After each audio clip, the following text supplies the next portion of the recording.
Salut, c'est Ariane des Croquantes. Je te proposais dans l'épisode précédent d'embarquer dans le train de l'alimentation vivante pour découvrir tous les bienfaits de ce mode de vie. Aujourd'hui, je te propose de mettre les pieds dans le plat puisqu'on va parler de quoi manger et comment composer ton assiette vivante. Ce 5e épisode commence tout de suite, mais avant ça, je te propose de contribuer aux prochains épisodes. Tu peux m'écrire par mail ou en commentaire afin de me poser tes questions que j'aborderai dans les prochains épisodes. Alors, qu'est-ce qu'on mange aujourd'hui ? Je vais te dire exactement ce que tu peux manger, que mettre dans ton assiette végétale et crue. Je vais te dire ce qui est bon pour toi. Eh bien non, ça ne se passe pas comme ça, malheureusement. C'est vrai qu'on apprécie souvent d'être guidé, qu'on nous donne des recettes, au sens large, qu'on nous fasse un joli tableau avec tout ce qu'on doit manger pendant une semaine. On aime bien aussi les vidéos ou les photos sur les réseaux sociaux où les gens nous montrent ce qu'ils ont mangé dans une journée. Mais dans le corps, ça ne fonctionne pas comme ça. Il y a quelques principes qui peuvent t'aider et on va en parler. Mais personne ne peut savoir, à part toi, ce que tu peux manger. Personne ne peut te faire de planning de menu, ni même toi. Ton assiette n'est pas nécessairement celle des autres. On n'est pas obligé de manger tous pareil en même temps. Je dirais même plus, le plat unique auquel le français tient tant quand il reçoit, qui s'accompagne parfois d'une vraie pression sociale de respecter ce que la personne a cuisiné, est un non-sens au niveau de la physiologie. Et tu vas comprendre pourquoi. Si je te dis que chacun est différent, que chacun a sa propre identité, son ADN, ses empreintes digitales, son microbiote unique, sa façon de marcher, son histoire. Tu vas me dire que c'est grossi de logique, que c'est un truisme, que dis-je, une tautologie. Eh bien, c'est pareil pour l'alimentation, ce que tu manges doit te correspondre. Pourquoi ? Car nos besoins sont différents. Ils sont différents entre les personnes et différents à chaque instant. Mais comment savoir ce que je dois manger ? Comment connaître mes besoins ? En faisant une prise de sang ? Eh bien non. Est-ce que tu t'imagines brancher en permanence sur un analyseur sanguin qui te délivre un cachet adapté à l'instant T ? Non, c'est bien plus simple que ça, car la nature est bien faite, et tous les processus de la nature ont un sens et un but.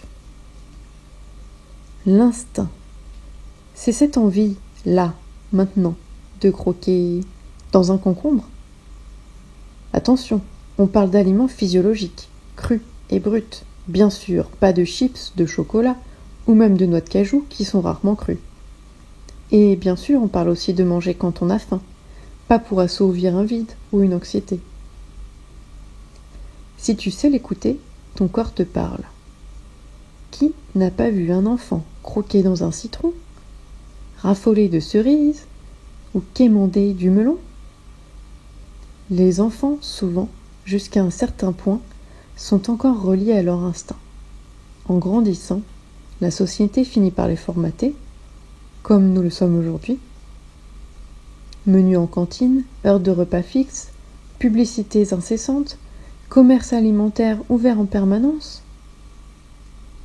Pourtant, il est possible et assez aisé de retrouver une connexion à ses besoins, en écoutant tout simplement ses sens.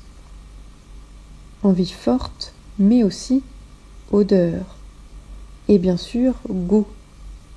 Et quand on n'a plus besoin de cet aliment, il y a des phénomènes d'arrêt, comme l'ananas qui pique la bouche.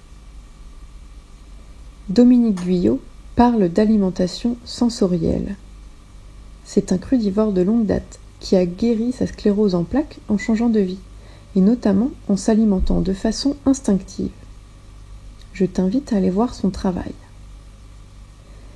Écouter ses besoins, c'est aussi manger juste, puisqu'on ne risque pas de surmanger, alors qu'au contraire, on a tendance à chercher à se remplir quand les besoins n'ont tout simplement pas été assouvis. Et ces besoins changent en permanence, en fonction de ton quotidien. Maintenant, tu comprends pourquoi ça ne convient pas de manger tous la même chose pendant un repas, non plus de planifier ces repas, en tout cas sur le long terme, ni même que tu doives manger un aliment que tu n'aimes pas alors que tout le monde te dit que c'est bon pour toi. Un autre principe est de ne pas exclure de catégories d'aliments. Comme on l'a vu dans le deuxième podcast, les 3 catégories sont les glucides, les lipides et les protéines. Les 3 sont présents partout dans les fruits et les légumes en quantité variable et pour une bonne raison.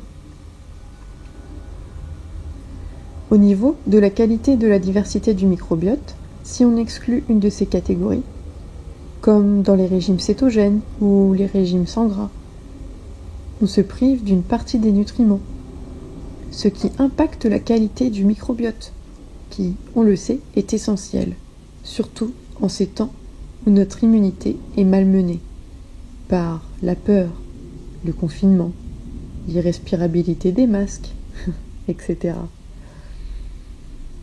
Bref, un régime sans ne fonctionne pas sur le long terme. Il est bientôt l'heure de passer à table. Enfin, entre nous, j'espère que tu ne manges pas en fonction de l'heure, mais de ta faim. Maintenant, je te propose d'imaginer ensemble comment composer une belle assiette vivante. Comme suggéré dans le premier épisode, tu peux consommer des fruits au début du repas à volonté, qui sont, d'après moi, la base alimentaire. On va partir du présupposé que tu consommes des aliments de saison en composant une assiette variée au niveau des couleurs et que tu choisis ce qui te fait envie et non pas ce que tu dois manger.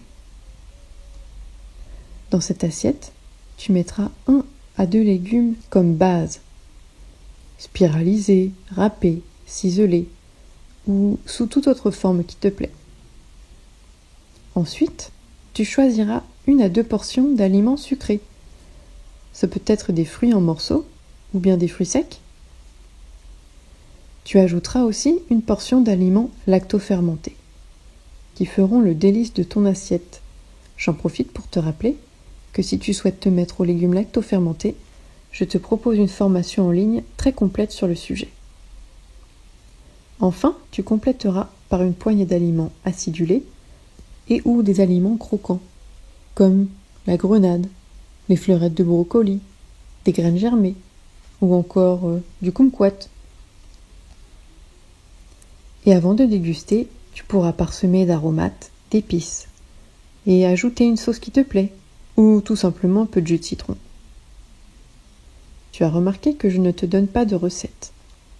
En tout cas, je peux te garantir, pour avoir testé quotidiennement, sans relâche, cette façon de composer mes assiettes vivantes, que tu peux t'amuser autant que tu veux avec la diversité des fruits et légumes, et que ton mélange sera toujours bon. Merci pour ton écoute. Je te donne rendez-vous mercredi prochain. On continuera sur ce thème en parlant de quand manger et à quel rythme. N'oublie pas de t'abonner pour profiter de la suite de ce podcast, que ce soit directement par mail sur Apple Podcasts, Spotify ou même YouTube. À bientôt et bon appétit.